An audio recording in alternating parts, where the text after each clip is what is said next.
فضل سے میں جو بھی کام کرتا ہوں، خدا کے فضل سے میں جو بھی کام کرتا ہوں، رسول پاک کا شامل میں اس میں نام کرتا ہوں، اور شوق سے دیتا ہے جو میرا سلام کا جواب میرا اصول ہے، میں اسی کو سلام کرتا ہوں۔ السلام علیکم ورحمۃ اللہ تعالی وبرکاتہ۔ الحمدللہ رب العالمین والعاقبۃ للمتقین والصلاة والسلام على سيد المرسلين وعلى آله وأصحابه أجمعين، أما بعد فأعوذ بالله من الشيطان الرجيم، بسم الله الرحمن الرحيم، إنا نحن نزلنا الذكر وإنا له لحافظون، صدق الله مولانا العظيم، وبلغنا على رسوله النبي الأمين المعين المتين الكريم، ونحن على ذلك لمن الشاهدين والشاكرين والذاكرين والحمد لله رب العالمين۔ آئیے حضرات، کچھ سننے اور سنانے سے پہلے حضرات محترم شاعر نے کیا ہی خوب کہا ہے، چراغ اپنی مقدر کا جلا لے جس کا جی چاہے، چراغ اپنی مقدر کا جلا لے جس کا جی چاہے، مقام زیست کو اونچا بنا لے جس کا جی چاہے، چراغ اپنی مقدر کا جلا لے جس کا جی چاہے، مقام زیست کو اونچا بنا لے جس کا جی چاہے۔ اور یہ محفل سرور کونین کی پاکیزہ محفل ہے، یہ محفل سرور کونین کی پاکیزہ محفل ہے، یہاں رحمت برستی ہے نہا لے جس کا جی چاہے، اور جہاں ذکر حبیب ہوتا ہے خود خدا بھی قریب ہوتا ہے، جہاں ذکر حبیب ہوتا ہے خود خدا بھی قریب ہوتا ہے، ان کی محفل میں بیٹھنے والا آدمی خوش نصیب ہوتا ہے۔ آئیے ہم سب مل کر شاہ محروبت مالک خوشگوتر اللہ کے پیغمبر ہم سب کے رہبر محبوب تابر شفیع روز محشر صاحب انا اعطیناک الکوثر شفیع المذنبین انیس الغریبین رحمت للعالمین معراج المستاقین شمس العارفین سراج السالکین مصباح المقربین حق کے مطلوب لانِ غیوب احمد مجتبی محمد مصطفیٰ صلی اللہ تعالی علیہ وسلم کی بارگاہ بے کس پناہ میں درود و سلام کا جھوم جھوم کر نذرانہ عقیدہ پیش کریں۔ پڑھیں بآواز بلند اللہم صلی علی سیدنا و شفیعنا و حبیبنا و کریمنا و مولانا محمد وبارک وسلم، صلو علیہ صلاۃ و سلام علیک یا رسول اللہ صلی اللہ تعالی علیہ وسلم۔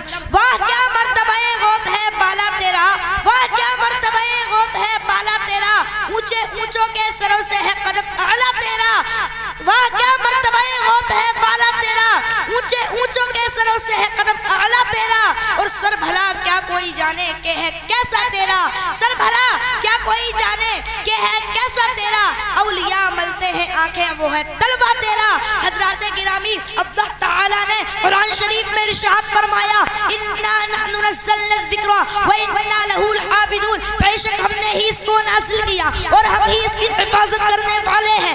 آسمانی کتابیں اور بھی ہیں، آسمانی صحیفے بھی ہیں، لیکن ہمارے تمہارے رب نے کسی کتاب کی ذمہ داری نہیں لی۔ آسمانی کتابیں بھی ہیں، دنیاوی کتابیں بھی ہیں، انجیل بھی ہے، توریت بھی ہے، زبور بھی ہے، قرآن مجید بھی ہے، لیکن اللہ تعالیٰ نے صرف قرآن مجید کی ذمہ داری لی۔ اور بلندی کو سمجھنے کے لیے ایک مثال بیان کرنا چاہتا ہوں، اگر ہم ساری کتابوں کو سمندر کے اندر ڈال دیں، توریت کو سمندر کے اندر ڈال دیا جائے، انجیل کو سمندر کے اندر ڈال دیں، زبور کو سمندر کے اندر ڈال دیں، قرآن مجید کو سمندر کے اندر ڈال دیں، پھر اس کے بعد ساری کتابوں کے نام لے کر پکارا جائے، اے انجیل تو آ جا، اے توریت تو بھی آ جا، اے زبور تو بھی آ جا، لائق احترام سامعین، مگر ساری کی ساری کتابیں خاموش پڑی ہوں گی۔ جب قرآن شریف کو پکارا جائے گا تو ہندوستان کی سرزمین پر ہزاروں حفاظ کرام سینہ ٹھوک کے کھڑے ہو جائیں گے اور کہیں گے جب تک مسلمان زندہ ہے، جب تک مسلمان کے سینے میں اسلام اور قرآن زندہ ہے، تبھی تو اعلیٰ حضرت فاضل بریلوی علیہ الرحمۃ والرضوان بیان فرماتے ہیں اللہ کی سرتابہ قدم شان ہے یہ، اللہ کی سرتابہ قدم شان ہے یہ، انسان ہی انسان وہ انسان ہے یہ، قرآن تو ایمان بتاتا ہے انہیں، ایمان یہ کہتا ہے میری جان ہے بے شک سبحان اللہ. نعرے تکبیر، نعرے رسالت، مسلک اعلی حضرت، ذکر شہدائے کربلا، ذکر شہدائے کانفرنس. اعلیٰ حضرت فاضل بریلوی علیہ الرحمت والرضوان بیان فرماتے ہیں اللہ کی سرداب قدم شان ہے یہ، انسان ہی انسان وہ انسان ہے یہ. قرآن تو ایمان بتاتا ہے انہیں، ایمان یہ کہتا ہے میری جان ہے یہ. ہمارے تمہارے پیغمبر محمد رسول اللہ سارے نبیوں میں لاجواب، میرے نبی پر نازل ہونے والی کتاب قرآن مجید ساری کتابوں میں لاجواب، میرے نبی کی امت ساری امتوں میں لاجواب، میرے نبی کا لایا ہوا مذہب سارے مذہبوں میں لاجواب، میرے نبی کی امت ساری امتوں میں لاجواب، میرے نبی کی حفظان لاجواب، میرے نبی کی زبان لاجواب. حضرات گرامی قرآن کی بلندی کو دیکھو، جو ایک قرآن جستان میں لپٹ کر رحل میں سجائے 3300 پارہ ہے، دیکھنا اس کے پارے میں ہے جو آمنہ کی گود میں آچر رحمت اوڑھ لے، وہ آمنہ کا ماہ پارا ہے. ایک چپ ہو جائے ایک بول دے، جو چپ ہو جائے وہ کلام پاک ہے، جو بول دے وہی رسول پاک ہے. ایک قرآن شریف تیرے دو چہرے ہیں، ایک تلاوت کے لیے ایک زیارت کے لیے. جس کی تلاوت کی جائے اسے کلام اللہ کہتے ہیں، جس کا جلوہ دیکھا جائے اسی کو محمد بے شک بے شک. نعرہ تکبیر، نعرہ رسالت، ذکر شہدائے کربلا کانفرنس، حافظ قاری عبدالقادر صاحب قبلہ. نعرہ تکبیر. یہ مسلمہ حقیقت ہے، یہ وہ شہنشاہ دربار ہے جہاں ہر سائل کی جھولی بھرتی ہے اور ہر مانگنے والے کو مانگنے سے سوا ملتا ہے. یہ وہ آستان عالیہ ہے، یہاں جو بھی بھکاری بن کر آیا وہ دین و دنیا کا تاجدار بن گیا. ذرہ تھا تو آفتاب بن گیا، ادنا تھا تو اعلیٰ بن گیا، پتھر تھا تو لعل بن گیا، کاٹا تھا تو پھول بن گیا، برا تھا تو اچھا بن گیا، شقی تھا تو سعید بن گیا، ناپاک تھا تو پاک بن گیا، رہزن تھا تو رہبر بن گیا، جہنمی تھا تو جنتی بن گیا، ذرہ تھا تو سر بن گیا، قطرہ تھا تو دریا بن گیا، صدف تھا تو گوہر بن گیا، کالا تھا تو رشق قمر بن گیا، غلام تھا تو آقا بن گیا. یہ وہ دربار عالیہ ہے جہاں ابو بکر آیا تو صدیق بن گیا، عمر آیا تو فاروق بن گیا، عثمان آیا تو ذوالنورین بن گیا، علی آیا تو شیر خدا حیدر کرار بن گیا، حبشی آیا تو قریشوں کا سردار بن گیا، فقیر آیا تو غریب بن گیا، علیم عربی آیا تو صحابی بن گیا. میرے کریم سے گر قطرہ کسی نے مانگا،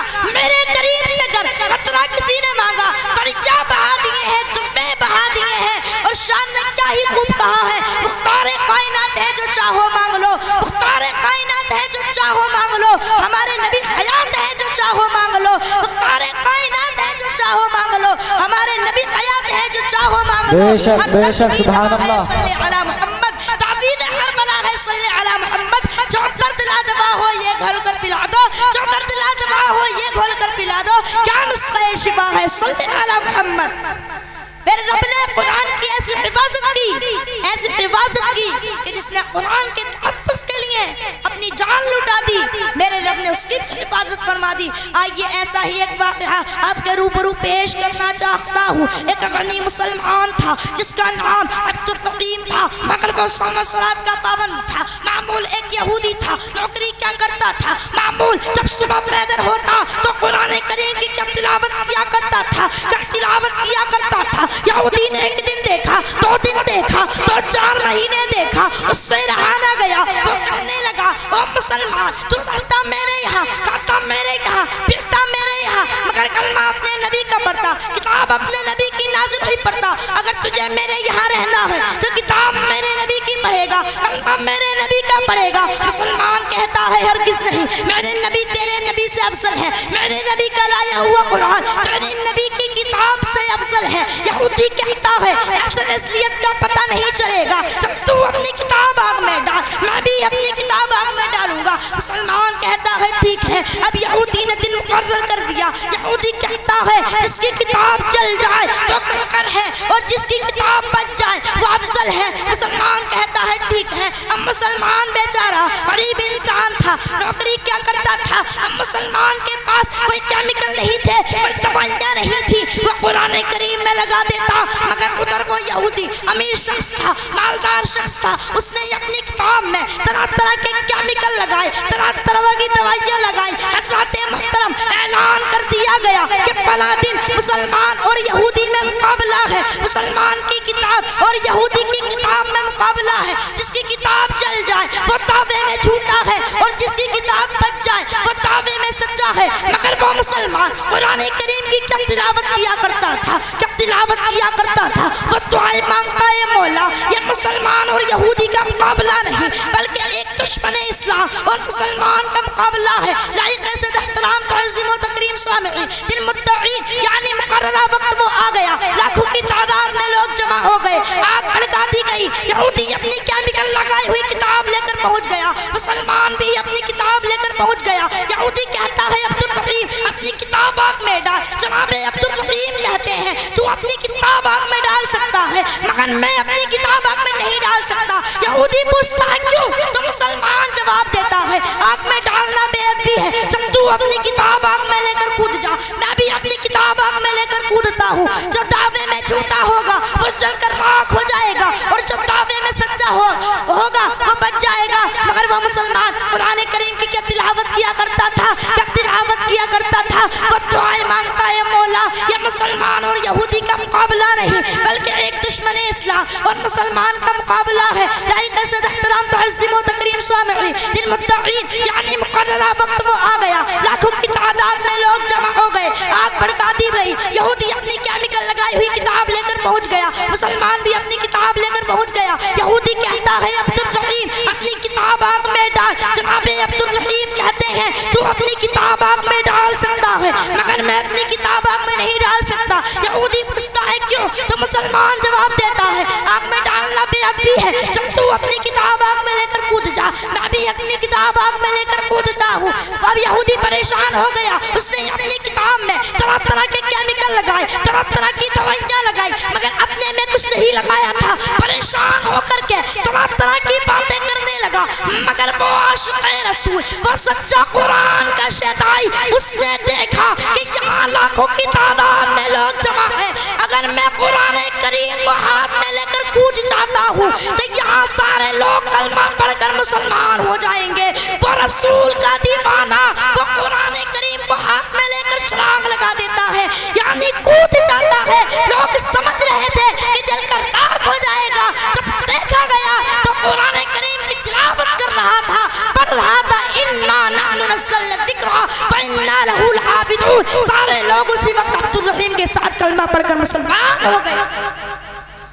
یہ ہے قرآن کی عظمت، یہ ہے قرآن کے احزاب۔ اے مسلمان اگر تجھ پر کوئی پریشانی آئے تو قرآن کریم کی تلاوت کر، اگر تو کوئی غم میں مبتلا ہے تو قرآن کریم کی تلاوت کر، اگر تو کوئی بیماری میں مبتلا ہے تو قرآن کریم کی تلاوت کر، اگر عظمت چاہتا ہے تو قرآن کریم کی تلاوت کیا کر، اگر وقار چاہتا ہے تو قرآن کریم کی تلاوت کیا کر، اگر عرش کے تنکڑوں کو سمجھنا چاہتا ہے تو قرآن کریم کی تلاوت کیا کر۔ اسلام کے مقدس شہزادوں پتہ چلا، معلوم ہوا کہ یہ قرآن ہمارے یہاں بھی کامیابی دلاتا ہے، کل آخرت کے دن یہی قرآن ہم سب کو جنت دلائے گا۔ یہی قرآن شکل انسان اللہ تعالیٰ کی بارگاہ میں حاضر ہوگا، اللہ تعالیٰ اس قرآن کو جنت میں جانے کا حکم دے گا مگر یہ قرآن جنت داخل نہیں ہوگا۔ پوچھا جائے گا وہ قرآن جنت داخل کیوں نہیں ہوتا؟ تو قرآن کہے گا اے مولا میں تیرا مقدس کلام ہوں، تیرے بندوں نے مجھے پڑھا، جو مجھے چومتے تھے، جو مجھے اپنی سینے سے لگایا کرتے تھے، جو مجھے چاہتے تھے، جو میری تلاوت کیا کرتے تھے، میں انہیں لے کر جنت میں جاؤں گا۔ تو اللہ تعالیٰ فرمائے گا اے میرے مقدس کلام، جو تجھے اجازت ہے، جو تجھے چومتے تھے، جو تجھے اپنے سینے سے لگایا کرتے تھے، جو تجھے چاہتے تھے، جو تیری تلاوت کیا کرتے تھے، جو انہیں لے کر جنت میں چلا جا۔ تو اللہ تو قرآن اپنے چاہنے والوں کو، اپنے چومنے والوں کو، اپنی تلاوت کرنے والوں کو لے کر جنت میں جائے گا۔ جنت کے دروازے کھٹکھٹائے گا تو اندر سے آواز آئی کہ کون؟ تو قرآن کہے گا انا القرآن و معی القاری، یعنی میں قرآن ہوں اور میرے ساتھ میری قاری ہے۔ پھر قرآن اپنے قاریوں کو لے کر جنت میں جائے گا، یہ دروازے انہی کے لیے کھولے جائیں گے۔ اسلام کے مقدس شہزادوں پتہ چلا، معلوم ہوا کہ یہ قرآن ہمارے یہاں بھی رہنمائی فرماتا ہے، اور کل بروز قیامت کے دن یہی قرآن ہم سب کو جنت دلائے گا۔ تو ہم سب کو چاہیے کہ ہم خود بھی پڑھیں اور اپنے اولادوں کو بھی پڑھائے. میرے نبی ارشاد فرماتے ہیں خیرکم من تعلم القرآن وعلمہ، یعنی جس نے قرآن سیکھا اور دوسروں کو سکھایا وہ تم میں سے سب سے بہتر ہے. اللہ تعالیٰ کے بارگاہ میں دعا ہے کہ ہم سب کو علم سیکھنے اور سکھانے کی توفیق عطا فرمائے. آمین ثم آمین. میں اپنے تقریر کو یہی ختم کرنے کے لیے جا رہا ہوں. آخری پیام لو، علی کے ذوالفقار لو، عمر کا اقتدار لو، حسن کا اعتبار لو، حسین کا شعار لو، وقار لو، قرار لو، مجاہد قطار لو، مثال شاندار لو، قدیم یادگار لو. ابھی تو نوجوان ہو، ابھی تو نوجوان ہو، حتیم کعبہ تھام لو، بصیرت تمام لو، سلام لو، کلام لو، دلاوری کی جان لو، رضا کا ہاتھ تھام لو. ابھی تو نوجوان ہو، ابھی تو نوجوان ہو. آخر دعوانا الحمدللہ رب العالمین. السلام علیکم ورحمۃ اللہ تعالی وبرکاتہ.